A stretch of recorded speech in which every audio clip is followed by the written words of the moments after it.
About 3 years ago, I was in a fatal bus crash in India after the vehicle flipped off the highway and 2 people died. I try not to tell this story often because I still have flashbacks and nightmares about it. Since that day, I haven't stepped on a long-haul bus because street safety has become an alarming concern for me. India's neighboring country is Bangladesh, which I had the chance to visit in April last year. Welcome to Bangladesh! We're here at New Market, one of the oldest markets in Bangladesh, is that right? Yeah, it is. I loved Bangladesh and all the amazing sights, delicious foods, We are having chicken masala and naan roti. and kind people. But much like India, I was shocked by the hectic, unregulated, and extremely unsafe roads. What both sides of the road before you cross? I'm watching every side. Oh yeah. It was like the chaos of Delhi or Bombay times 5 in terms of honking horns, horrible drivers, and overall safety. If I don't watch where I'm going, I'm really gonna get hit. Today, I'd like to use my platform to bring awareness to something happening right now in Dhaka, which is virtually going unnoticed on the news because the government shut down the internet. Last week,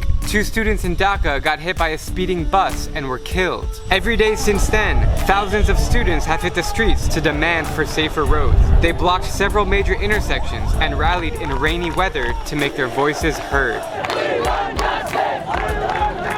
Yesterday alone, more than 100 students as young as 13 years old were injured after police fired rubber bullets and tear gas at them, and the death count is rapidly rising. Instead of listening and giving the students justice, the government shut down the internet and phone services, and the police denied how they treated these students. Thanks to thousands of messages and emails I've received from Bangladeshis, the word quickly got out to me. Girls are getting raped every day and thrown out in the lake, and all this for what? Road safety? There's like almost 4,000 people died last year on the road accident. We can't take it anymore, man. One thing I know for sure is that the roads in Bangladesh need to be fixed immediately, or else bigger problems are bound to keep happening.